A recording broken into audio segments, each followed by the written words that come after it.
A very good morning. New TV news analysis as you mean tabir punam po han bamagta da dong hoshiali metong bramna punam putaram nok chubog loine ni kokno na kurum jari. Basi imphal da phongba tongan ba pauche singi marui be headline sing kana nei nabada koi studio da lengshin bidro lai basi koi goja YENGKOKPAM DHAKESHWOR author and columnist han bamagta da uza putaram nok chubog loine ni kokno na kurum jari. Uza akui imphal da phongba pauche singi marui be headline sing tong pathok pagi khudong chawa do lojage. Shanghai Express ta Guwahati da kuki MLA singa wa khana ga dauri sambit patra ga unakre Home Ministry ge official ga unaga dauri Amit Shah su la ka dauri Nat Sankritan gi guru yatra Padmasri fanglagani police tagi taraga humdoi fire service ta ama medal fangba yauragani huyelan pauda Modi amasung saha January kuntra amasung February gi tara marida Assam da lakadauri Amit Shah na Guwahati da leiringai da Manipur gi kuki MLA taraga una gadra Risikan gi aroi ba mathau mangam kakching khunau tumu lakpa water supply scheme gi mathak da pangthokre Risikan ta bu nongmai berel na kapani mit yet ki mitlu da maru ama palam ki mahak ka khangnaram bi nupi phaduna chairak pidri phauba khongjing jangshin ki gani GAC Medal lauthokpada ponofam da medal lauthokpada Manipur gi gallantry manga PSM da ama MSM da nipan yaure kuki jo MLA sing yaudраbasu government semlakpa yabagi oithokpasu leiri Naharol gi thaudang da assembly dissolve tawba natraga government lehenba Amit Shah gi khutta leigadauri kuki gi MLA tara amadi makhoi gi CSO sing Guwahati da Amit Shah na kaukre Taraga Taruk Suba National Borders Day gi thauram pangthokre Kumja lising aniga kunga taret ki State Assembly Mikhal Kanglon chumna pangthoksi Vivek Kumar Police Medal lauthokpada Manipur dagi personnel taraga humdo yaure hairiba kugi haju pathokchariba headline sing asigi maru oiba headline ngaktani uzamakha chathajaboina kuinga asigi pauche singi headline khuding makta loinmak yawi Kogi assembly dissolve tauba natraga government lehenba Amit Shah gi khutta leigadauri kuki gi MLA tara amadi makhogi CSO Guwahati da Amit Shah na kaukre haidana kogi sida na huyanlan pauda Modi amasung Shah na January kuntra amasung February gi tara marida Assam da lakadauri Amit Shah na Guwahati da leiringai da Manipur gi kuki MLA tara ga unaga dauri haidana waja thamlagli masi su object leiriba Manipur gi prevailing situation sigi yenglurakan waja kogi Assembly suspended animation thamdana President rule lairisi February tang taraga ni thui sida chahi ma pura phaga dorgani masigi mamang da kogi popular government ama lingba lingdabagi matang sida akoi yang kanna hojiksi amana mahai tauri even chief minister bu sina oibe ya de ya sina oibe yare haidana kanna ngangnari sigi chairak sida kogi Guwahati da January ki tang kuntra amasung February tang taramari da kogi Narendra Modi amadi Amit Shah lakpasigi matang da kogi kuki jogi MLA tarasi aduda natana civil society organization sing kaudana unagani hairi masigi matang sida ozama khoina unabagi matang ji am toina unagre kogi mitai gi singju yam toina uinei makhoi gi sudum yam toina unei unaraga su chapchaba hojik miyamna pamliba makhogi maikai da gisu makhogi union territory natraga separate administration gi demand khogi somda gisu laiba khogi prevailing situation sigi solution ama purakpa nat aduda natana khogi government ama formation tawgi matang che dumak saraga su chapchaba solution ti su puraktaba dubu handaki lakadoriba January ki kuntra amsung February ki taraga marida kuki MLA tara kauriba aduda natana makogi kuki gi civil society organization kaurise oza masi kari kamai yengba yai ozagi mota sanagadoriba wari se kari matang da oigani habagi chingna ba thazaba lei oza kamai tawe antang tambi this window television gi ayuki news analysis meng tawe puno po ikukno kurunjari nainara isi kuire Lenga ama semba Manipur gi popular government ama lingbagi matang da ahan bada the government su hojikti sum my experience thengna kana moitu sum luba se sum henzela ngadra haina igi singna ba malai maramdi lairiba Manipur gi lairiba core issue mayam singse hana moina ꯉꯁꯥꯏꯒꯤ ꯕꯛ ꯂꯥꯎꯅ political ꯏꯁꯨꯒꯨꯝꯕ ꯀꯩꯒꯨꯝꯕ ꯈꯔ ꯑꯣꯏꯕ꯭ꯔꯥ ꯍꯥꯏꯅꯁꯨ ꯍꯥꯏꯐꯦꯠ ꯌꯦꯡꯉꯨꯕꯒꯨꯝꯕ ꯂꯩꯕ ꯑꯗꯨꯒ ꯃꯅꯤꯄꯨꯔꯒꯤ ꯂꯩꯕ ꯀ꯭ꯔꯣꯅꯤꯛ ꯏꯁꯨ ꯃꯥꯏ ꯀꯣꯔ ꯏꯁꯨꯁꯤ ꯀꯔꯤꯅꯣ ꯁꯤ ꯑꯟꯗꯔꯁꯇꯦꯟ ꯇꯧꯗꯕꯒꯤ ꯑꯦꯔꯤꯌꯥ ꯈꯔꯁꯨ ꯒꯣꯔꯃꯦꯟ ꯑꯣꯐ ꯏꯟꯗꯤꯌꯥꯒꯤ ꯃꯥꯏ ꯀꯩꯅꯣꯁꯤꯡꯁꯤꯗ ꯑꯩ ꯁ꯭ꯇꯦꯠꯀꯤ ꯀꯩꯅꯣꯁꯤꯡꯁꯤꯗ ꯂꯩꯕ꯭ꯔꯥ ꯍꯥꯏꯕꯒꯤ ꯑꯩꯒꯤ ꯆꯤꯡꯅꯕ ꯁ꯭ꯄꯦꯀꯨꯂꯦꯁꯟ ꯈꯔ ꯂꯩꯀꯣ ꯑꯗꯨꯅ ꯄꯤꯌꯥꯁꯤ ꯃꯣꯏꯅ ꯑꯍꯥꯟꯕꯗ ꯁꯨꯝ ꯑꯩꯈꯣꯏꯒꯤ ꯄꯣꯄꯨꯂꯔ ꯒꯣꯔꯃꯦꯟꯁꯤ ꯊꯝꯖꯤꯜꯂꯦ ꯊꯝꯃꯒ ꯁꯨꯝ ꯃꯣꯏ ꯈꯨꯠꯁꯦ ꯄꯥꯏꯔꯒ ꯁꯨꯝ ꯁꯥꯟꯅꯁꯨ ꯌꯥꯔꯛꯇꯕꯗꯒꯤ ꯄꯣꯠꯁꯤ ꯄꯤꯌꯥ ꯂꯥꯎꯊꯣꯛꯎꯔꯦ ꯂꯥꯎꯊꯣꯛꯎꯔ ꯃꯇꯨꯡꯗꯗꯤ ꯍꯟꯖꯤꯜꯂꯛꯄꯁꯤꯗꯗꯤ ꯌꯥꯝ ꯂꯨꯕ ꯇꯥꯟꯖꯥ ꯑꯃꯨꯛ ꯌꯥꯝ ꯗꯤꯄꯔ ꯁ꯭ꯇꯦꯞ ꯑꯃꯨꯛ ꯀꯨꯝꯊꯈꯔꯦꯕꯀꯣ ꯃꯔꯝꯗꯤ ꯍꯧꯖꯤꯛ ꯂꯩꯔꯤꯕ ꯁꯤꯆꯨꯋꯦꯁꯟꯁꯤꯗꯩꯗ ꯒꯣꯔꯃꯦꯟ ꯑꯃ ꯍꯜꯂꯛꯑꯦꯅ ꯈꯜꯂꯁꯤ ꯒꯣꯔꯃꯦꯟ ꯑꯃ ꯍꯜꯂꯛꯏꯕ ꯒꯣꯔꯃꯦꯟ ꯑꯁꯤꯅ ꯋꯤꯗꯤꯟ ꯗꯤꯁ ꯁꯣꯔꯠ ꯄꯦꯔꯤꯌꯣꯗꯁꯤꯗꯩꯗ ꯆꯍꯤ ꯑꯃꯒꯤ ꯃꯅꯨꯡꯁꯤꯗ BJPꯒꯤ ꯂꯩꯔꯤꯕꯁꯤꯗ ꯃꯥꯡꯈ꯭ꯔꯤꯕ ꯇ꯭ꯔꯁ ꯗꯤꯐꯤꯁꯤꯠ ꯃꯌꯥꯝꯁꯤꯡꯁꯤ ꯔꯤꯀꯣꯚꯔ ꯇꯧꯕ ꯉꯝꯒꯗ꯭ꯔꯥ ꯗꯦꯟ ꯑꯗꯨꯗꯒꯤ ꯁꯦꯝꯗ꯭ꯔꯦꯅ ꯈꯜꯂꯁꯤ ꯁꯦꯝꯗ꯭ꯔꯒꯅ ꯀꯌꯥꯝ ꯁꯥꯡꯅ ꯃꯁꯤꯒꯤ ꯇ꯭ꯔꯁ ꯗꯤꯐꯤꯁꯤꯠꯁꯤ ꯃꯣꯏꯅ ꯍꯜꯂꯛꯄ ꯉꯝꯗꯣꯔꯤ ꯍꯥꯏꯕꯁꯤꯒꯤ ꯏꯁꯨ ꯑꯃ ꯃꯣꯏꯗ ꯃꯁꯤꯒꯤ ꯑꯃ ꯂꯩꯔꯝꯒꯗ꯭ꯔꯥ ꯍꯥꯏꯅ ꯈꯜꯂꯦ ꯑꯩꯒꯤ ꯃꯣꯠꯇꯀꯣ ꯑꯩꯒꯤ ꯋꯥꯈꯜꯂꯣꯟꯗ ꯍꯥꯏꯇꯥꯔꯦ ꯑꯩꯒꯤ ꯃꯤꯠꯌꯦꯡꯗ ꯑꯁꯤꯒꯤ ꯄꯣꯠꯁꯤꯅ ꯃꯔꯝ ꯑꯣꯏꯔꯀꯥꯟꯗ ꯃꯣꯏ ꯒꯣꯔꯃꯦꯟ ꯁꯦꯝꯕꯁꯤ ꯌꯥꯝꯅ ꯍꯥꯏꯗꯤ ꯄꯛꯇꯥꯏ ꯊꯥꯗꯣꯛꯄꯁꯨ ꯌꯥꯗꯕ ꯑꯗꯒꯤ ꯗꯥꯏꯇ ꯂꯧꯁꯤꯟꯕꯁꯨ ꯌꯥꯝ ꯐꯔꯛ ꯇꯥꯕ ꯄꯣꯠ ꯑꯃ ꯂꯩꯕ ꯄꯣꯠ ꯑꯃ ꯁꯤꯒꯤ ꯃꯅꯤꯄꯨꯔꯒꯤ ꯂꯩꯔꯤꯕ ꯄꯣꯠꯁꯤꯗꯩꯗ ꯑꯗꯨꯗ ꯑꯩꯅ ꯊꯝꯅꯤꯡꯕ ꯑꯃꯈꯛꯇꯪꯗꯤ ꯍꯧꯖꯤꯛ ꯂꯩꯔꯤꯕ MLA ꯑꯌꯥꯝꯕꯁꯤ BJPꯒꯤ MLA पार्टी अमखक्तगी MLA ने हाइतारे को अमा पार्टी रे याउदबदुना तोंगाना थमरकांदर पार्टी की ओबे MLA सिंगसिदी पार्टी की मागी हाई कमांड की नत्रगा यूनियन ऑफ कमांड की मागी इंस्ट्रक्शन दा कैदोबगी दमक्ता भारत पुंबरी चलन मंगमगा मणिपुर द चलन मंगमदबनो हाइबसे मसिमा आइगी हार्ट तगी हाइतारे को मसिमा मोइदा आई वफमसिमा थमनिंगी अदुइ तारगदी मखोइना लेरिबा सेंट्रल गवर्नमेंट ना मणिपुर दा मागी लेरिबा मागी कोई हुजिक लेरिबा मणिपुर दा थोइबा इशू से मसी यामना कोई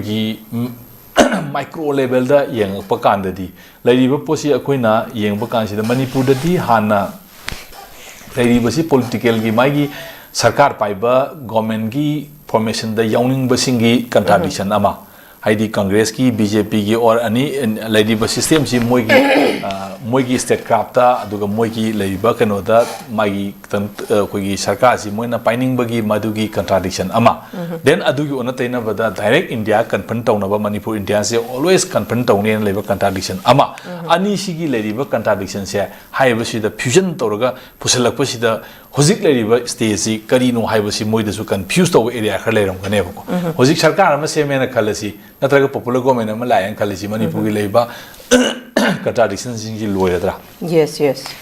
हाइबा म्याम सिंगसे सिदैदा मोइसु चिंगलुरकानसिदा याम अरुबा डिपर सिदा अरुबा अमा लेरकपसिदा मोइसु सिसि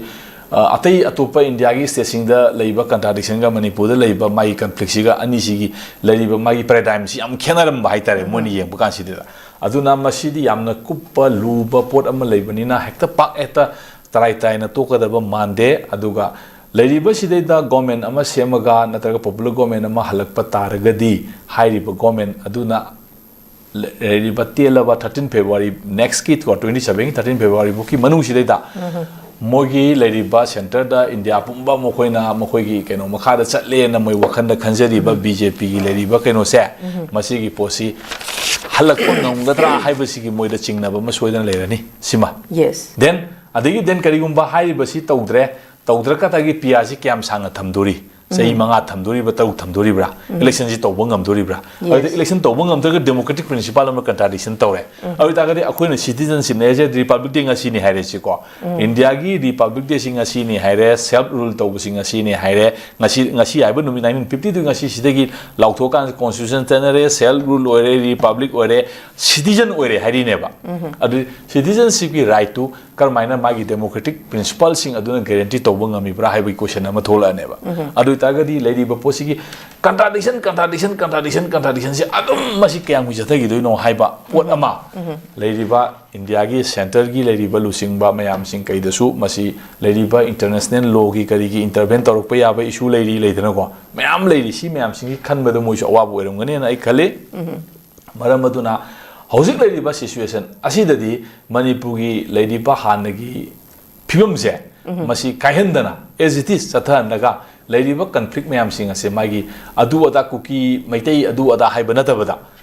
बीजेपी नेना हाइरिबा पार्टी दुगी स्ट्रेंथ दा मागी यूनियन ऑफ कमांड दा मदु पुन्ना नखोइसे पार्टी अमा खक्तगिनी नत्रगा नोइ सिदा यारो हैगना पार्टी से तो अमा तौरो हाइबना सिंबा खैदोबो मोइगी ओइबा फोरशिप केनो अमा चंगेबको मधु तौद्रगदी हाइरिबा पोसे मयामना ngangnariba मणिपुर की लेरिबा सिचुएशन से सेंट्रल गवर्नमेंट डिजाइन तौरगा सेमनी हाइबा पोचे मधु द सोइदना सटखिनेबको अदुना मरम कांदा हुजि लेबा मणिपुर की लेबा बीजेपी की लेबा एमएलए मयाम सिंग कैसिंग मयाम सिंग असे मोइगी पार्टी की मागी union of command high command अदुदैदा फुल्ली एंट्रस्ट तौरगा मधु थाजब थमगांदुदैदा मधुगी पोतुगी मखाद मधुगी कमांडी मखादुदैदा मधुगी इंस्ट्रक्शन दुदैदा मणिपुर की लेबा फिल्म सी गवर्नमेंट से हलकनबा मधु होनबना मोय होनरंगने सुखाली अखोइना हेना पामीबा पॉपुलर गवर्नमेंट अमा लेहनबा अखोइना पामीसिदगी हेना आइदी एमएलए सिंगिने पामंगने खाले मदि दे आर डायरेक्टली मोइदी अदु इन्वॉल्व तौदुइनेबको अखोइदी सुम अखोइगी मिहुत अमा लेंगाई खोले अदु अदा हाइबदुगी वानी अदुगो मखोइदी डायरेक्टली मधु मोइ लंबी म्याम खोलंगनी चेनबा मी चाउनबा नरेंद्र मोदी आं तारोइबिदा मोइ तौरंगनेबको तौदरगदी मोइसु लाकदैबा मागी पॉलिटिकल फ्यूचर दा कया मोंग चारोइदो म्याम लेबनिना मोइ होनरंगनी अदुना होनरिबसिंगी मथक्ता अना सिगी अखोइगी ngasi डिस्कशन अखोइ नैनरिबा सिगी खुतांगदा अना थमजनिंगबदी लैरिबा पार्टी मयाम मेजॉरिटी सु लैरबा अमसु लैरबनिना लैरिबसे कुकी मैथैयना खाइदोक्तबिदा को पॉलिटिकल पार्टी अमगी अम्ब्रेला अमगी मखादा नखोइ मयाम सिंग असि लोइना तौबनी अदुना एनीथिंग सॉल्यूशन से अखोइ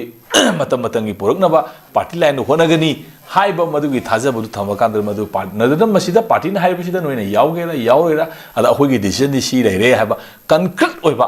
पार्टी की डिसीजन अमा लौर मतुंगदा थबक से मधुगी थबक तो ओइथोकनबा आइदि सिलनिंगी हैना आई सुमाइना आई थमसगे okay thank you very much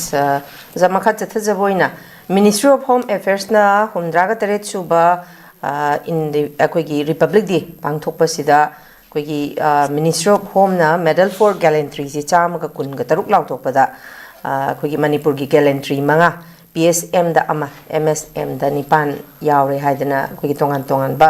पाउचे सिंग दे यावरी अजा सिगी मतंग दा अखोइगी मणिपुर दा हौजी हौजिक सु अखोइगी दुमक करी हाइनी हौजिक लाइबा कॉन्फ्लिक्ट सिना मरम ओरकांद एनी प्रोटेस्ट एनी एजिटेशन थोप मतम दे मियामनसु अदुमक मखोइगी का हेनबा थौंग सिंग द पेनदबसु दुमक लै अदुमक पु हंदक ngasi mak pangthoi ba khoigi 77 suba khoigi republic day siga mari leinena ministry of home na gallantry lauthokpada khoigi manipur gi su oinai asmaina yaurba sigi matang da sisu khoi yamna pungning thogatninga yamna harawningai ni sigi matang da di gallantry phangaba aduga masida medal phangba khotpa mioi sing sigi yengorakanda haidi tungi oini yengkanda aduga phangiba sigi matang da khoigi करी कमाइनी Young बयाई मखोइदा करी खुदोंग चाबा करी करी privilege की मतंग दो जा करी करी करी असी मतंग दा नियम थनिंग वंग खले मोइ गैलेंट्री अवार्ड फंगबा प्रेसिडेंट मेडल फंगबा और लेरिबा मेरिटोरियस सर्विस अवार्ड फंगो मैम सिंग से मोइगी ओइबा सर्विस की लाइन ऑफ प्रमोशन मोइगी कैरियर सिंग दा करीदा मदुगी पिफम थगो बेनिफिट अदोदा लुइ लेजरमनी को माइ एस पा रूल की मतुंगिना माइ अदोदा आइना मसिदा थमनिंग दी फंगिबा मियोइसिंग असिगी सर्विस अदो गवर्नमेंट सैटिस्फाई ओय हेना फंगिनेबा अदुदा फंगिबा पोट अदुगी माना पिरिबा सर्विस अदुदैदा अखोइगी माग एनकाउंटर तौनरिबा माग लैनरिबा मियाम हाइतारेको अदुना सैटिस्फाई ओइब्रा ओइदब्रा हाइबो वाहंगदुनेबा आइना थमनिंगी दिबो अदु इतारगदी मागी सर्विस तो करिगुम्बा मदुदा पब्लिक सिंग अदुना सर्विस तु माना मागी गैलेंट्री अवार्ड तु फंगनबो होनबदा माना तौरिबा ड्यूटी सिंग अदो अदुगी ड्यूटी सिंग अदुना माग लैनरिबा मागी मियाम माना सर्विस तौबा मियाम सिंग अदुना मदु सैटिस्फाई ओइब्रा ओइदब्रा हाइबो वाहंगसिनेबको समना कांदा होजिक अदु आई सब्जेक्ट होजिकी सिदा पंजररोइगे मौसा मतम अमदा मियाम हाटपसिंग गैलेंट्री अवार्ड फंगमेबा पब्लिक न पेनब्रा यस को अदि मियाम न मदु नुंगाइब्रा अदु तागदी मागी सर्विस तो करिगुम्बा मखल की इंस्ट्रक्शन अमई मखादा मागी इंपीरियलिज्म की कॉलोनियलिज्म की करी इशू मयाम मदुदा प्रमोट तौगी मयाम मदु अखोइना मदु यावरो हनिंगा लेतेबको अदुगी आई होजिक मक लरिबा मियोइसिंग असिगी पर्सनल कैनो मयाम सुंग नैनजद्रिबनिना आई मदुगी सबिक अदु अदोम ले संगेररोय हाइबा मियोइ तराहुमदे असिना फंगिबा मागी सर्विस दा मागी ड्यूटी दा लेरिबा माई करियर दा पुलिस की सर्विस दा लेबा मतमदा मोइना गैलेंट्री अवार्ड फंगपदुगी दे विश तौजेदी को I as a citizen of the कोई सोसाइटी लेबाक सिगी सिटीजन अमो ओइना अदुगा लमदम सिगी मियोइ अमो ओइना हाइबा मियोइ सिंग अदु मखोई सर्विस दा मखोइबु service piriba koi government aduna mokoi buri recognition pirakpa mogi service aduda mogi commendation torukpa haibase madu akoi mokoi gi mafamda ai wish tawjari haraukte phongdoksari but mana toiba service tuna hena miyam sina apienba nungaiba mano ma pibam thuine gaina khanba public tegi police ai public service ni dana ko adugi potu le na deserve oiragadi adu hena nungaiba ma phawgani hairiba sing aduna mifu miseida mi hat mifu thibada kaida oiramboi targadi मखोई की service अदो कमाई मखोई बु आईदी मखोई की लेरिबा कनो खरदुना मखोई कनो दु सिजिना बिरे हाइदना आईदी अदुमाइना अदुम लौजगनी अदुना लेरिबा पोसी आई मखोई पर्सनल ओइबा कनो दु यंगजेदबिना आई अदोम ददी आई कया संगजररोय अदुगा तउदबु आइना खंजनिंगबददी हुजिकी लेरिबा सर्विस पंग म्यूसिंग असे मसी मागी यामना ड्यूटीफुल ओइबा पब्लिक का कोऑपरेट रिलेशन लेनाबा कोनबा कैदौबा अदुगी यामना हार्मोनियस ओइबा मागी लाइफ अमदा पीबो इतारगदी मदु हेन मदु अखोय म्याम सपोर्ट तौगम थोई अदुगो लेरिबा मयाम सिंग असिबु एक्सप्लॉइट तौनो होनबदा फुबा कापा हाटपा थिनबा लेदनको सैफु सैना मियोर मिनै तौनो होनबदा पीबा फंगबो इतारगदी मदुगी पोतु अइना कशु अखोयगी लेरिबा मियाम सिगी माइगेदगी को मियांगी महूत अमोइना मियांगी कनो अमोइना वखलोन सियाटो मोइना ए अदाइदुददी कशु अइना कनो तौनिंगाय लेते कशु अखोयगी एनकरेज तौनिंगाय लेते बट अदुबु लेरिबा पोट मियाम सिंग असे मागी सर्विस टू द पिरेइबा पोट अदुदी अखोयगी पब्लिक रिलेशन लेनबा मियांगी कनो अपियनबु उहेनबा सर्विस अमा उहेननिंगेना थमजबय वाने थमजरिसे इस्माइ जुम थमसे okay thank you very much ओजा मसिदा अखोयगी रिसिकांत की अरोइबा मथौ मंगम कक्चिंग कुनो टुमुलाको वाटर सप्लाई स्कीम की मथक पांगथोखरे रिसिकांत बु नोंमई बेरेल न कापनी मितयेत की मितलुदा मरु अमा पालम की महाकना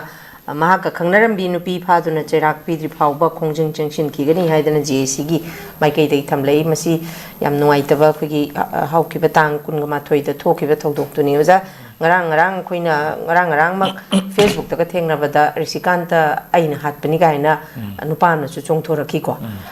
masi magi KCNI da sinare athuba matamda masi da chena ba khuding mak cherak pigani aina governor na su thajaba bu di piri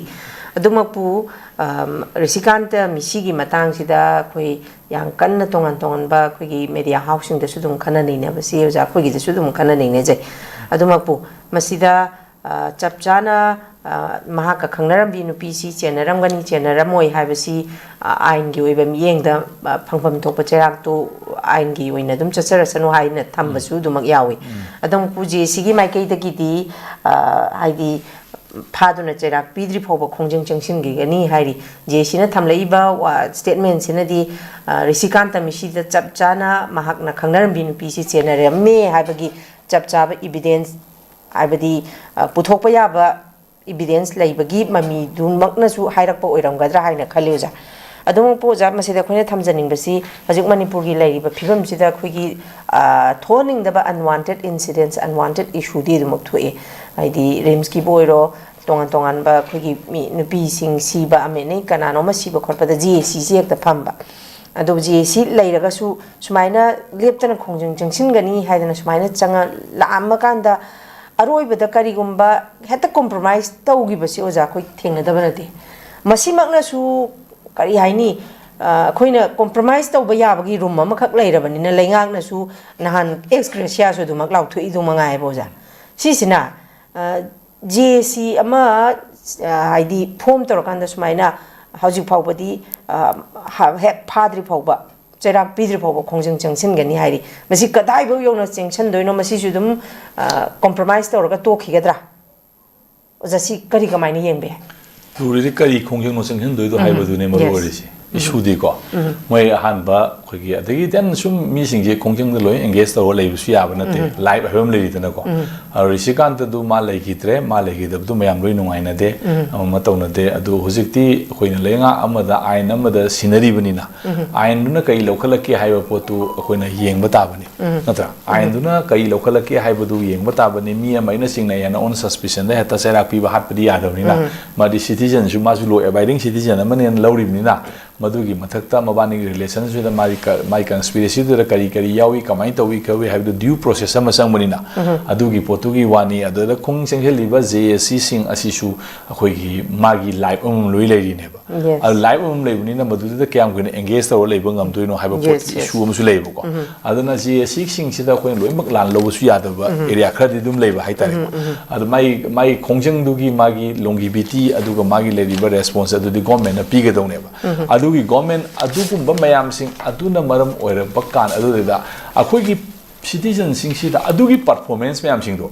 se akoina west ki democracy ki kari ge do da yam sakhorpam sing sadi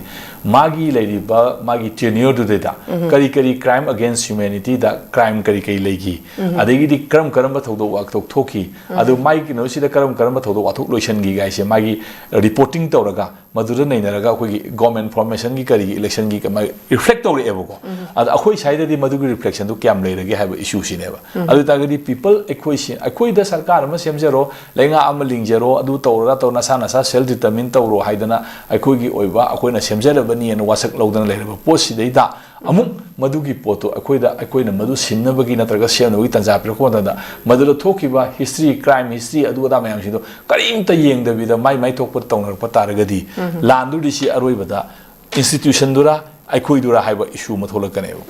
lana si mayam singa se masi yamna vicious circle amada ungleba pot amane aduna masi mayam singa se samna haiba kanda se handaki leiba sai manga gi tenure sideta karam ba akhoi human gi leiba marak sida crime kayam sati jadi bathoki adugi kayam madugi punishment kayam thoki mayam da kayam satisfaction pigi natra kaidogi haibna singbase akhoi na hai akhoi government formation torom dai matam amatom da kana na akhoi ning hengna ba yauge ne masine ba lakadoi ba issue diko adu masi mayam singa se ning heng bangamba aduga madugi akhoi na JSC na matam sangna sarkar ama semba ngambagi ama tawbagi magi khongjang ge bangam gi dabdi yaiba but madugi changdang gi ba thodok mayak thok mayam singa do madu ningjang akanda da mangonda magi haiba potu semna bagi sinna bagi tanja ama piraku matamda madu ningjang bo ki capacity de akoi leigadabani sine en haijeningi si aduna lerim mayam sing akoi analysis tawsi ko tam laiba pot mayam sing asida karam ba magi heng political party में आना सुपुत होना रखनी को हुनर रखनी अमत रखनी rating में आम सेम कने सीगी में आम सिंग असे नहीं न वंगम्बा मधुगी पोसिंग असे अकोइना खना नहीं न रकांदा मधुगी कनुदुदगी अकोइगी गवर्नेंस की अकोइ गवर्नमेंट की मैंडेट तो थोल पंगम तारगदी अकोइ सोसाइटी साखोट सोसाइटी डेमोक्रेटिक भेल सोसाइटी दो ओरे कदोइने बको मधु ngam तारगदी अकोइना हाइब में आम सिंग असी कनो में आम सिंग असे अदुम अकोइ मतम खरदी दो अकोइगी अदुम उरग लेगी बताबनी नत्रगदी खंगेबा हाइदी इंस्टीट्यूशन दु संगरो मीसिंग जु खंगेबको प्रजागी मेंटालिटी से कमाइन अदो तागदी साइबोक्ति सुमाइ मैनेज तरोगा अदुम सोइदा साइबोक्ति सुमाइ तरोगा मैनेज तरोगा अदुम सोइदा हाइबसे मसी अदुम खंगमनिन अदुगी लेवल अदुना सुमाइ तरोगदी सुमाइ सोइको हाइबसे मोइ मसादा अखोइना एलर्ट ओहेनबा ngамगदी अदुम पोतुगी असेंगबदु थोलकनेबको अदु ओहेनबा ngамद्रगदी अदुगी पोसिंग अदु असेंगबदु अदुम थोपंगा मोएबको मसी खक्तने आइगी लोइबा आर्गुमेंट आइना थमनिंगबदी को अदुन आइखोइ आइना हाइजेनिंगबदी आइखोइ लेरिबा लेंगा असे डेमोक्रेटिक सोसाइटी नि डेमोक्रेटिक गवर्नमेंट हाइतागदी आइ साजे सेल्फ रेस्पोंसिबल ओइ हाइबसिनि दैन थमजेनिंगि आइ सा रेस्पोंसिबल याउदबो इन लेतारगदी अदुदि यारो सब्जेक्ट ओइले सिटीजन ओइरोएबको कोइना सिटीजन नि हाइबा तारगदी आइ सासे लेरिबा एनी क्राइम नत्रगे एनी इन्वॉल्व एनी आइ सासे रेस्पोंसिबल पर्सन अमनि हाइबसे आइ इसाना खनबा ngambagi thongna leiba ma changeba adu leitragadi akhoi anusidhi magi institution da procedural democracy adu ada mai election tawi koli akhoi periodical election tawi adu tawira to haiduna madudi procedural democracy kaweb akhoi kano side da leiba pot na tebo aduna real magi democratic ideal sing ado madu akhoi praja gi level dagi ai sasi daita yauna ngakpa ngambagi madugi thongna wakhal pungning akhoi leibam changeba adu leiraba matam du da hai mayam sing si loin tam tamna madu handarakani madu handanabagi da makta ne akhoi na political party civil society adu da mayam semi sing je adu hai mayam sing disu miyoba ngakta semani na miyoba sing adu gi wakhan du dagi hai ba root keno mayam lok thok pangam dragadi adu sum ma adum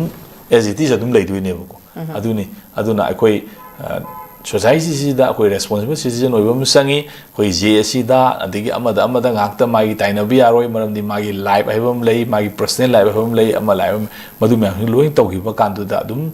matam gi wena khoina ꯃꯥꯡꯈ꯭ꯔꯦꯅ ꯂꯣꯏꯅ ꯎꯕꯁꯨ ꯌꯥꯔꯣꯏꯕ ꯑꯗꯨꯗꯒꯤ ꯊꯣꯛꯂꯛꯄꯁꯨ ꯑꯗꯨꯝ ꯂꯩꯔꯝꯒꯅꯦꯕꯀꯣ ꯍꯥꯏꯗꯤ ꯃꯃꯥꯡꯗ ꯄ꯭ꯔꯦꯁꯤꯗꯦꯟꯁ ꯃꯌꯥꯝ ꯑꯃ ꯑꯗꯨꯝ ꯈꯔ ꯑꯗꯨꯝ ꯂꯩꯈꯤꯗꯅꯀꯣ ꯁꯦ ꯑꯩꯈꯣꯏꯒꯤ ꯑꯍꯟ ꯆꯥꯎꯕꯤꯒꯤ ꯀꯦꯁꯇ ꯑꯥꯔꯃꯤ ꯑꯗꯨꯝ ꯀꯩꯅꯣ ꯄꯤꯈꯤ ꯂꯩꯗꯅꯀꯣ ꯑꯗꯩ ꯃꯅꯣꯔꯃꯥꯒꯤ ꯂꯩꯔꯤꯕ ꯀꯩꯅꯣꯗꯨꯗ ꯑꯁꯥꯝ ꯔꯥꯏꯐꯜ ꯂꯧꯊꯣꯛꯈꯤ ꯋꯥꯔꯤꯕꯀꯣ ꯁꯨꯃꯥꯏꯅ ꯂꯩꯔꯤꯕ ꯄꯣꯠ ꯃꯌꯥꯝꯁꯤꯡ ꯑꯁꯦ ꯃꯁꯤ ꯃꯌꯥꯝꯁꯤꯡꯁꯨ ꯑꯩꯈꯣꯏꯅ ꯀꯥꯟꯅꯗꯦ ꯂꯣꯏ ꯂꯧꯕ ꯌꯥꯕ ꯅꯠꯇꯦ ꯑꯗꯒꯤ ꯗꯦꯟ ꯑꯩꯈꯣꯏꯅ ꯑꯦꯅꯤ ꯑꯩꯈꯣꯏꯅ ꯅꯨꯡꯇꯤꯒꯤ ꯗꯦ ꯇꯨ ꯗꯦ ꯑꯦꯟꯀꯥꯎꯟꯇꯔ ꯇꯧꯕ ꯉꯝꯗꯕꯅꯤꯅ JSCꯗꯨꯒ ꯃꯥꯒ ꯂꯩꯅꯔꯤꯕ ꯄꯣꯠꯇꯨꯗ ꯑꯩꯈꯣꯏꯒꯤ ꯄꯕ꯭ꯂꯤꯛ ꯑꯩꯈꯣꯏꯅ ꯄꯕ꯭ꯂꯤꯁꯥꯏꯖ ꯇꯧꯔꯀꯥꯟꯗ ꯄꯕ꯭ꯂꯤꯛꯀꯤ ꯑꯣꯏꯔꯀꯥꯟꯗꯗꯤ ꯏꯁꯨꯗꯣ ꯑꯩꯈꯣꯏꯅ ꯈꯪꯕꯩ ꯋꯥꯅꯦꯕ ꯄꯕ꯭ꯂꯤꯛꯀꯤ ꯑꯣꯏꯗꯕ ꯃꯑꯣꯡꯗ ꯃꯣꯏꯒꯤ ꯂꯩꯔꯤꯕ ꯏꯟꯚꯥꯏꯔꯟꯃꯦꯟꯇꯨꯗ ꯀꯌꯥꯝ ꯁꯦꯇꯤꯁꯐꯦꯛꯁꯟ ꯐꯪꯈꯤꯒꯦꯁꯦ ꯑꯩꯈꯣꯏꯅ ꯂꯣꯏꯅ ꯈꯪꯕ ꯅꯠꯇꯦꯕꯀꯣ ꯁꯤ ꯑꯦꯅꯤ ꯖꯤꯝꯁꯇꯕꯨ ꯊꯣꯛꯄ ꯍꯥꯏꯔꯣ ꯅꯠꯇ꯭ꯔꯒ ꯀꯩꯅꯣ ꯊꯣꯛꯄ ꯍꯥꯏꯔꯣ ꯀꯩꯅꯣ ꯃꯣꯏꯒꯤ ꯂꯩꯔꯤꯕ ꯑꯦꯔꯤꯌꯥꯗꯨꯗ ꯑꯩꯈꯣꯏꯅ ꯍꯥꯏꯔꯤꯕꯗꯨꯅ ꯄꯕ꯭ꯂꯤꯁꯥꯏꯖ ꯇꯧꯔꯤꯉꯩ ꯃꯇꯝꯗꯨꯗ ꯑꯩꯈꯣꯏ ꯅꯩꯅꯔꯝꯕꯩ ꯋꯥꯅꯤ ꯈꯪꯉꯝꯕꯩ ꯋꯥꯅꯤ ꯂꯣꯏꯔꯛꯑ ꯃꯇꯨꯡꯗ ꯏꯟꯖꯥꯡ ꯅꯝꯊꯈ꯭ꯔ ꯃꯇꯨꯡꯗ ꯑꯃ ꯇꯧꯈ꯭ꯔ ꯃꯇꯨꯡꯗ ꯃꯈꯣꯏꯗ ꯀꯔꯤ ꯂꯤꯒꯦꯜ ꯄ꯭ꯔꯣꯁꯤꯗꯤꯌꯔ ꯂꯧꯊꯣꯛꯈꯤ ꯍꯥꯏꯕꯗꯨꯗꯤ ꯍꯌꯦꯡ ꯃꯇꯝ ꯆꯪꯕ ꯄꯣꯠꯅꯤ나 ꯑꯗꯨꯗꯒꯤ ꯊꯣꯛꯂꯛꯄ ꯀꯥꯟꯗꯨꯗ ꯑꯩꯈꯣꯏꯅ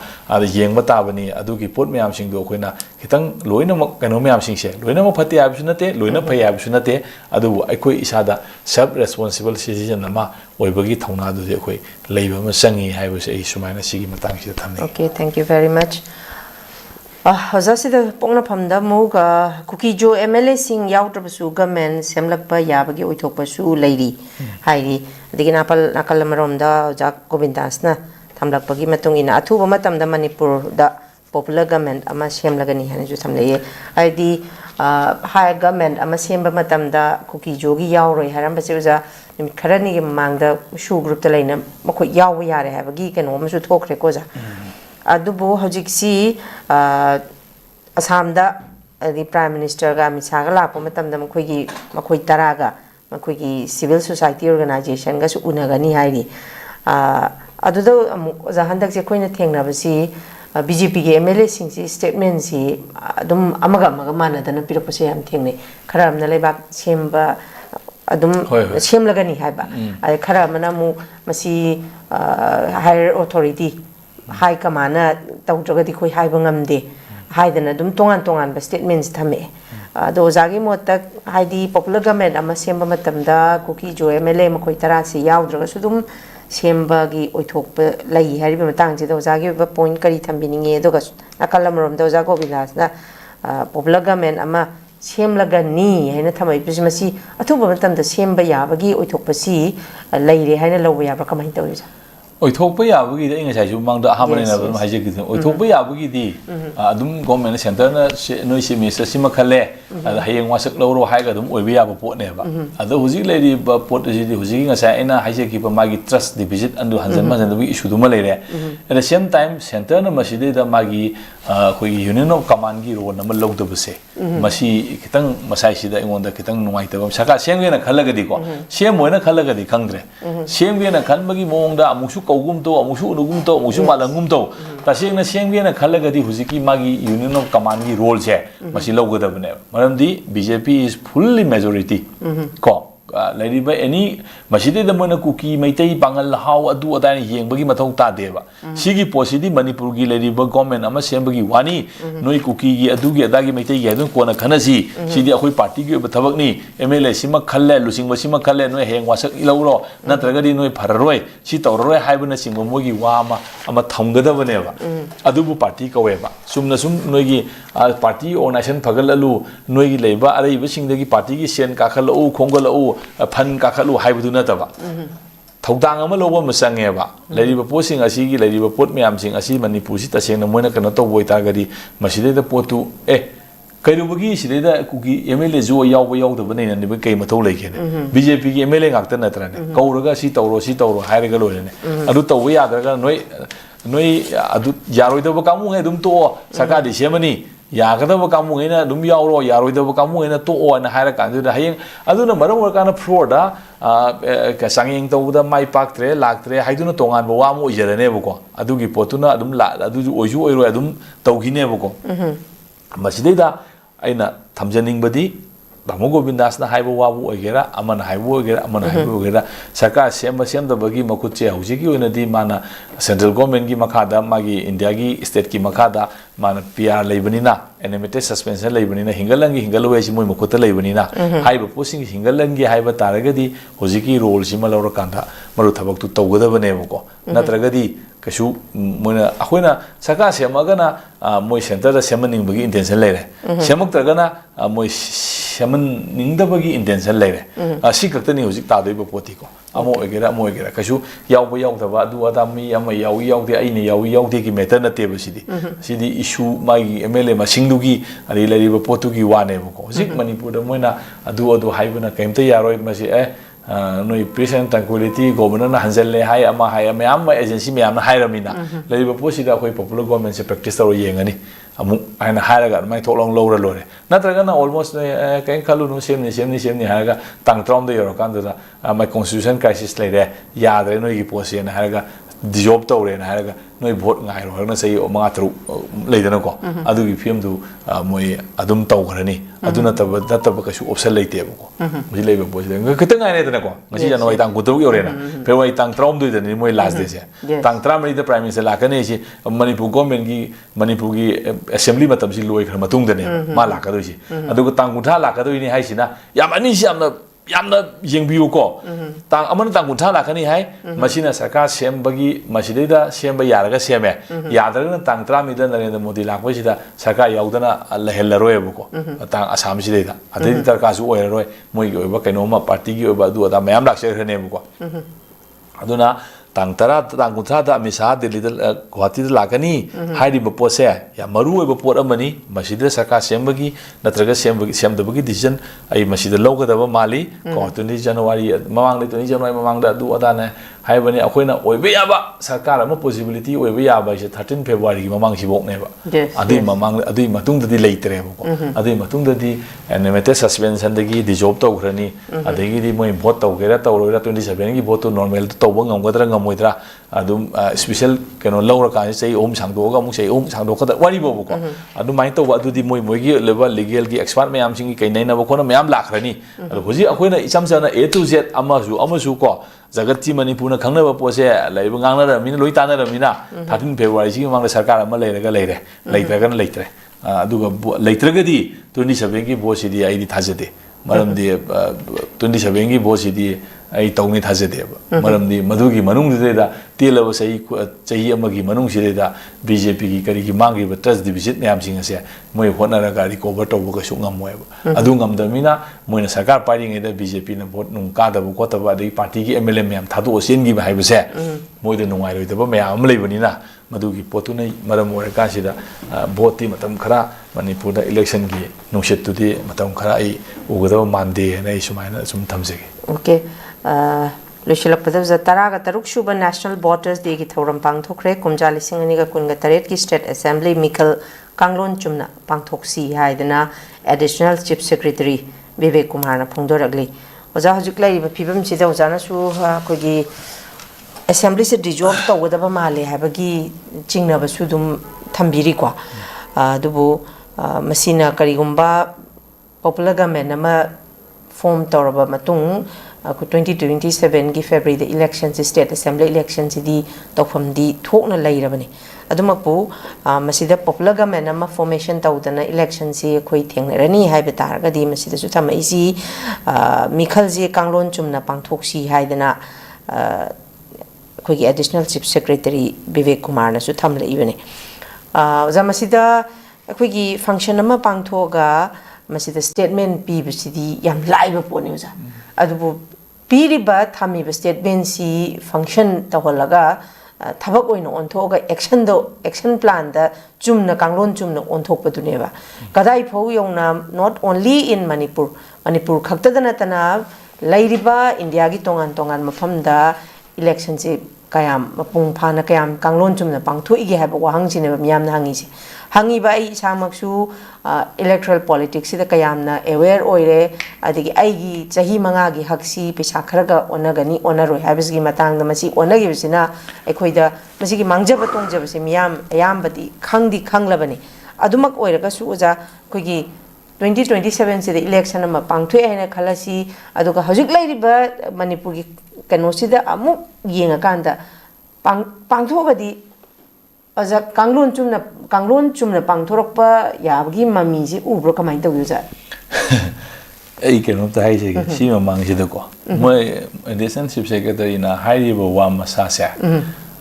ma masa sub contradictory oe ba yes ai gi mod oina haragadi ngasi bogda election ji niyum chum de na reject tau gi ba election commission na india da ai amuk theng na dri ba board kara matung da ma gi candidate se du ma oi yaram de na ma cancel tau gi ba ko ki ba mla no ba sin gi ba ka do ba khara president khara le re election kanglom chum de haidana reject tau gi ba election ambok ojibo ai masi le rambe ai khangdri hai tare ko ai keno do so ai thengna je de aduna maram ora kan du da mana kanglom chum de na lawri si kara wai na kanglom chum dra ga election sing ro reject chala lo da election si cancel tau ro da na ko du masi di akoi gi अखोई citizenship की responsibility दो मधु लेतबदु की वारी ने को थोंगनरिबा issue सिदी अदुना election दी नियम सुमना दुम पांगथुई vote अदुम तौरी चनरी अदु तागदी मोइना सनदी हायरागदी नियम सुमदी हायरागदी मोइ मसादु सेल्फ कंट्राडिक्टरी ओइद्रो इलेक्शन सिनलिबा इलेक्शन पांगथुइबा इलेक्शन कमीशन दुना इलेक्शन सिन नियम कांगलुम सुमदी न हायरागदी कांगलुम सुमना पांगथोक्सी हायरिसि कांगलुम सुमद्री हायरि नत्राबा अदु कांगलुम सुमद्रगदी कांगलुम सुमदो इलेक्शन दु मोइ कमाइ चना हलिनो मसी याम ironical ओइबा केनोनि को आइना थमजरी वारी से को that means आइना हाइजनिंग बदी लेरिबा पोट पुना मक्से अखोइना कांगलोन चुमना पांगथोकपा माइ लीगली लेरिबा सथरिबा पोट म्याम सिंगिदि आइन गी मतुंग इना सथरिबा पोट म्याम कांगलोन चुमदे हाइना अखोइना लौबा यारोय कांगलोन चुमी चुमदना बु सनदना हुजिबु सरकार सेमा कोला कैदोरगा मदुदगी लाइबा पोटुनेबको अखोइगी लेरिबा इलेक्शन की participation सिंगसिदा citizenship ki awareness se masi wangkhatnaba aidi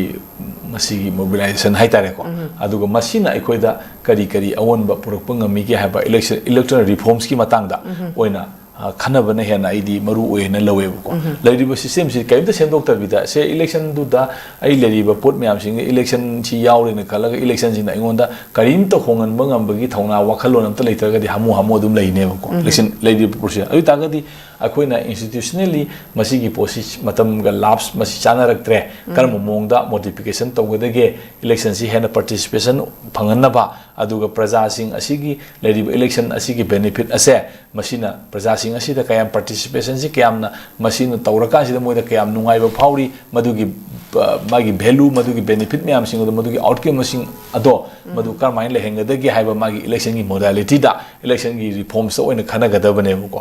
माना सिगी पोट इलेक्शन कांगलोन सुमना पांगथोक्सी ना हायरगा सुम लैरिबा फिल्म सुम लेरगा माई कांगलोन म्याम सिंगदि मागी तौगदबा मागी आमता सेमदोरक्तरगा खोइना हुजिबुकी ओनदि इलेक्शन 1952 दगी इंडिया पालो इलेक्शन से आइगी मोरना हाइजे आराम अमता याउदे लोइन चुमदो लोइन इलेक्शन कमीशन ना यादना हुजिबो सरकार सेमिनेबको लाले हैतरगदि मोइ मसाना सेवकंदा सेमदो ओदना सेमदो ओदि प्रोसेस माइन तौगदमि खोकदमि अदु अदा मयाम सेमदो ओदना को कमाइन तौरी इलेक्शन थादरी वोटर म्याम सिंगी मोइ क्वालिफिकेशन लेहलब्रो सही क्या सही छुरे आइदुनि याब्रो वोटर मोइ तागदि मागी वोटिंग राइट फंगमी क्वालिफिकेशन दा सु लेगदमनि हाइबा मोइ अदु मोगी कनोदा यावरब्रो इलेक्शन मॉडिफिकेशन सेमदोरपदा अदि इलेक्शन सिना मेजॉरिटी से नंपु आबोद मेजॉरिटी ओइबसिंग से यादनबगी दमक्ता स्विट्जरलैंड की टाइप ता सेकंड राउंड इलेक्शन पांगथोदना आइदि first round majority 50% majority cross तौदरगदि मदुगी पोटु सनरोयना अदुगी पोटु यावरा अबराने करी वरी बोबको सिदी साइसिदा केनोना हाइरम लेनिन हाइरम लेबको democracy the rule of the minority over majority हाइबदो अदुगी फिल्म दु मागी स्टेटमेंट दु चुमक फिल्म लाकदोइनेबा मरमदि सिदेने लेरिबा मणिपुर की वोट काइने तो एमएलए सिंगसिबु वोटर की 50% क्रॉस तोबो कना यावगेने मार्जिनल दा अमा अनि दा तेता मसिदा हुराम बोय कई वे तौनरगा तौबा अदुगी पोतु चनयेना सुम हारिबा मोइना सुम चनरगा यारिबा मोइना इलेक्शन नियम सुना पांगथोक्सि याब्रने इलेक्शन दा citizenship की कंसेशन होबा कांदा citizenship असि लैबा यादना बा कैदोना मागी सेल्फ कनोमा रेस्पॉन्सिबल सिटीजन ओइना बगी दमक्ता citizenship असे एटलीस्ट तंगाई पदना मा इलेक्टोरल रूल चनबा कांदा 12 क्लास दा पास तौगदबनी कोकदबनी बेसिक एजुकेशन सि लेगदबनी इलेक्शन सि थादा मतमदा सि तौगदबनी हाइबना सि माई रूल अमता होसिबुक सेम बोंगदोक लेत्रि इंडिया इलेक्टोरल रूल दा अदगिदी magi leriba manipur India gi leriba election se masi akoi gi majority command tawde maram asina masi gi posi akoi second round election chatnarani haibana singba kasu adugi wafum yorok leite ko si mayam yam leiri nainaraga di ko maram di sai area si de angon de khitang kano oye di maram di area si aina PhD phangi area si sai si de ne democracy de ne aduna si gi area si de mona pa ha da haibaduna akoi de khitang kano oye ko aduna leriba ai sopa no ji bog de hoji chathari election ki magi procedure asidi kangun kaide kangun chumi chumdana bo adum sathari bani kari go moina kangun nu kaide hai ta gadi chumthokna ba kari provision semdore kari lai election da ai hajari pot myam sing se hida election gi lady ba voter myam sing si qualification maintain tawni hara puka si India drastic keno ma thokani ne thoidra ne yes kyam chathina keno tholakani masi matam amada India ai keno da khanara me ko khanara ba kan sida koi gi Kanaram dabdi nate kanaram meba. Nehru hoy ke hui matam sida electorate singa se masi keno singa other problem di kamai to ke matam du da formal education haibanga gurukul system haibanga India da matam du leiram meba ko. Leiram maduna higher formal education dagi pass ro kamu singa du mai keno lejare gurukul dagi la kamu singa kamai to du ko to haibana singba mayam argument thona bu dagi di masi adu ta ga di masi universal adult franchise ki mai keno du da principal du da sai trai pan sura ga di yar si yena admai le na gi bai wane ba adu sai sange da na hoja gurukul system leitre ama leitre du loi institution lore hoji di voter sing qualification du maintain toroga ama hapa yare da si tawradi si tawrani haibana singba adai sai trai pan adu oda gi magi maturity si kyang wange khole haibana singba khanaba sarkar ama sema ko to sidai adu da si gi posida dum manipulate to ba yarana ba citizen singa si manipulate to ba yana manipulated citizen ma sum ohela thambai wane ba ko si gi pot myam singa si akoina chauba electoral reformation am changi adu ga lady ba pot my electoral reformation da ojiki lady ba pot myam singa se akoi gi sagi praja singa si gi magi major adi party gi lady ba ticket ma pi la pi ga si bu yari brene adu ta ngale party ma seme ngale party ma seme ade party ma gi le pot me ase kari democratic principle maintain tawri ge ne pot me am singa ngale ga aduna yaba mi duna party gi ticket phange congress su mangai le BJP gi su mangai le ama su mangai aduna adu yaba mi duna choron therapy torogo huju toroga da mai ke no tok juba mana yara ga phange na adu sana ga le ram na tra sida bu krai de gi democratic institution ama ai koina successfully or grassroots level degi party level degi people gi level degi citizenship gi level degi magi democratic kano value sing adu masak khangbam sange ba aduna tragadi mai outcome du sum oi roi ko sidi sum mayam do manipulate tor kan do maji prajatantra ni na miyang wi lengak ni na adu ne nga sum malang da tarang da sum yo hol kan sida miyoi kharagi sum mai keno mayam sing sida yengbiu ne India da hujik lai ba natraga manipur do hujik lai ba masagi soidana amadagi ani de likhalam badi yai ba ko lairi ba ngai gi ruling elite sida lai ba kayam na masi keno to busi kai kai digi tholok pa mi sing no ja amtang yengbiu all India jam assess to analysis to biyo ko amtu masi gi posing ase masi de da koina principal mayam sing ase magi 80% di aina khanbada dynastic kenogi inheritance ngakta na ayam ba oina leibane boji se all India gi leriba MP khangri governance yaw myam sing ase magi leriba mai MLA oiriba minister oiriba keno myam sing ase whole yengbiyo ko MLA kare iba khole iba myam sing represent oiri sing se magi dynastic legacy ema 80% yaw bane ba adu ta ngari kamaina khona democratic no do maintain tawre na haidu no si myam sing ase si yam aruba issue ni yam na da moina haidore sum hairak bagi ko ai sum haibai wani si di yam sang na debate ama tawna ba yaba pone ko adana basically election husik taw sai si la lai ta gadi kanglon chumna hondok piu election gi electorate singi magi keno khanbiu qualification thamba yabagi provision leibiu laina ba semdok na honna si leidana ko ade akoi gi keno da dum paper da kai da ma mayam thaga na mayam su leire then election si magi full majority command to da gadi election si keno to ba yani ko ne mo hana second round election to ni second ta bu ga second ta bu na magi leriba mayam sing adu punsan na kan da first ta bi de gi helba tar gadi second ta idu second round election ma thengara ba kan da original mandate logadam ni khokadam ni ga haibu na singba switzerland ta tawri si di mo le wari bo 50% cross to da gadi moi vote reject chalina second round election to ina okay India ru to bro electoral ki qualification yaw bro adu mayam sing du dang change to da India di ang pa phangna democratic as hartal torok ta madar gi hatta mai chak ta ang ai ta gadi का democracy India अदुगी पोसी हापोप कांदा अदुगी provision हापोप कांदा India दा करम agitation करम मुमे लाकनी मैम तमास मसी लाइलाइसु तम्मी तमदे खंगदो मैम लान होरकनी अमा तरो मैम तरोकने बको सी अदुम एरिस्टोटल दगी प्लेटो दगी बे लाइफ एंड सिटीजनशिप एंड अनि सि खेनरगा मसी लापगान लाखरबने बको एरिस्टोटल की मागी डेमोक्रेसी दगा हाइरि सिटीजन मस्ट बी क्वालिफाइड हाइरि जिको सिटीजनशिप सि क्वालिफाइड ओइदना कमाइ डेमोक्रेसी तौदिनो अना प्लेटो की सिस्टम ऑफ एजुकेशन लाई जिको सिमाइ लाई बपुर मैम सिसे सिंस 300 BC दगी थेंगनरगा लाआब पोटने बको अदुना पोट म्या हुजिबोक्ता मसीगी रिवोल्यूशन से लोइद्री खोइना पाइ हाइबवानी डेमोक्रेटिक की चपचाबा वैल्यू सिंग करिसिंग अदुला दो अमसु मेंटेन तौनबा कैसु लेते अदुना सी म्याम सिंग असोब डिबेट अमनी अदुना साइ सिदेदा इलेक्शन कांगोम चुम्बा चुमदोइ वारी सिदी मागी लेरिबा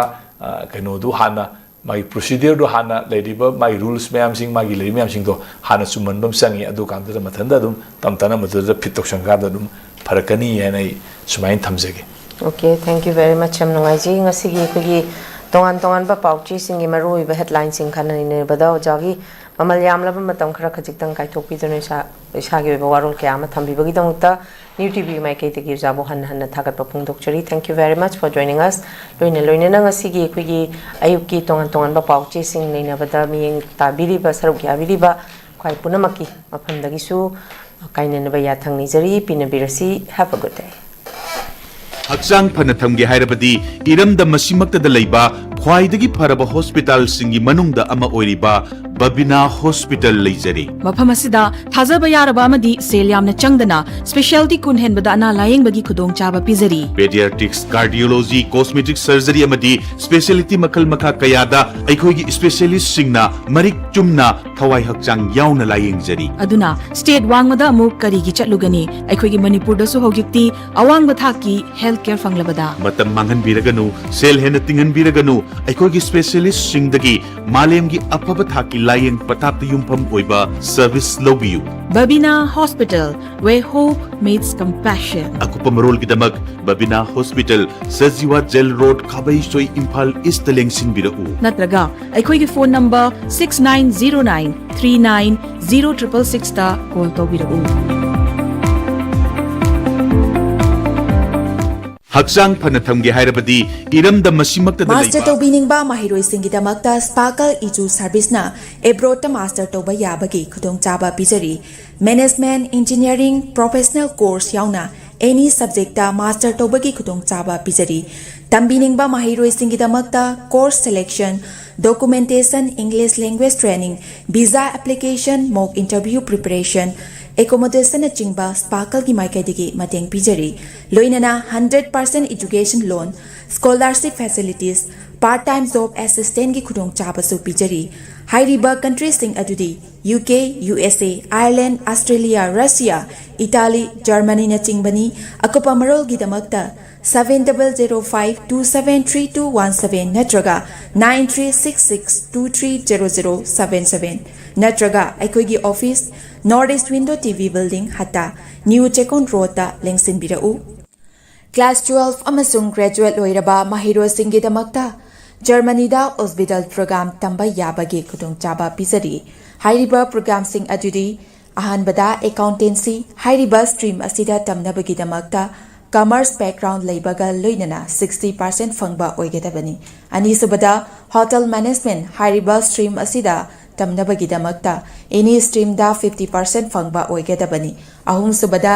इलेक्ट्रॉनिक इंजीनियरिंग हाइरिबा स्ट्रीम असिदा तमनबगी दमकता फिजिक्स केमिस्ट्री मैथ्स बैकग्राउंड लेबगा लोइनना 60% फंगबा ओइगेदबनी मरीसुबदा मेकाट्रॉनिक इंजीनियरिंग हाइरिबा स्ट्रीम असिदा तमनबगी दमकता फिजिक्स केमिस्ट्री मैथ्स बैकग्राउंड लेबगा लोइनना 60% फंगबा ओइगेदबनी मंगासुबदा कंस्ट्रक्शन इंजीनियरिंग हाइरिबा स्ट्रीम असिदा तमनबगी दमकता फिजिक्स केमिस्ट्री मैथ्स बैकग्राउंड लेबगा लोइनना 60% फंगबा ओइगेदबनी तरुकसुबदा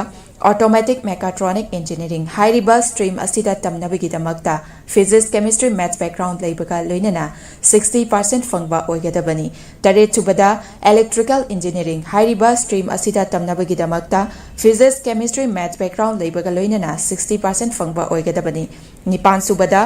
medical technician radiology assistant MTRA तमनबगी दमकता एनी स्ट्रीम दा 50% फंगबा ओइगेदबनी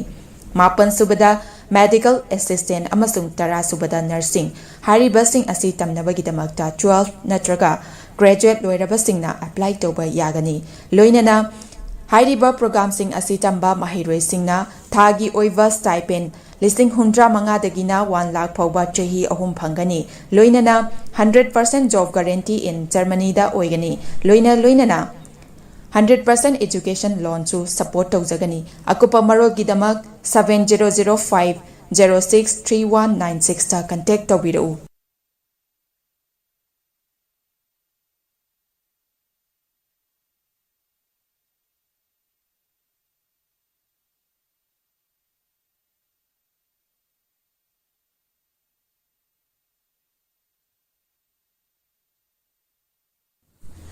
नर्स सिंगिदमक अचौबा अपॉर्चुनिटी अमा पुदुना लाक्चरी मदुदी हौजिक मलेशियाना इंडियन नर्स सिंगी ओइबा खुदोंग चाबा पीनबगिदमक मिडियंग चंगलकली वेस नर्सिंग लोइरबा चही अहुमदगी तादना एक्सपीरियंस लेरबा मियोइसिंगना खुदोंग चाबा असि लौबिहो खुदोंग चाबा अदुदी थागी ओइबा salary 1 lakh overtime incentive free accommodation ticketing अमसुंग लोंग टर्म वीजा असिना चिंगबा खुदोंग चाबा सिंग असि फंगबिगनी अकुपा मरोल गिदमक मखादा पिजरिबा 7005273217 नत्रगा 7005063196 ता कांटेक्ट तौबिरो नत्रगा आइखोगी office north east window TV building हता न्यू चेकोन रोड ता लेंगसिनबिरो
हक्चांग फन थमगे हाइरबदी इरमदा मसिमक्तदा लैबा ख्वाइदगी फरबा हॉस्पिटल सिंगी मनुंगदा अमा ओइरिबा बबिना हॉस्पिटल लेजरी मफम असिदा थाजबा यारबा अमदी सेल यामना चंगदना स्पेशलिटी कुन हेनबदा अना लायेंगबगी खुदोंग चाबा पिजरी पेडियाट्रिक्स कार्डियोलॉजी कॉस्मेटिक सर्जरी अमदी स्पेशलिटी मखल मखा कयादा अखोगी स्पेशलिस्ट सिंगना मरिक चुमना थवाई हक्चांग याउना लायेंगजरी अदुना स्टेट वांगमदा अमुक करीगी चटलुगनी अखोगी मणिपुरदसु होगिक्ति अवांग थाकी हेल्थ केयर फंगलबदा मतम मांगन बिरगनु सेल हेन तिंगन बिरगनु अखोगी स्पेशलिस्ट सिंगदगी मालेमगी अफब थाकी लायेंग पताप युमफम ओइबा सर्विस लोबियु Babina hospital where hope meets compassion अकुपमरोल गिदमक Babina hospital Sajiwa jail road खाबईसोई इम्फाल ईस्ट लेंगसिन बिरउ नत्रगा अखोगी फोन नंबर 6909390666 ता कॉल तौबिरउ हक्चांग फन थमगे हाइरबदी इरम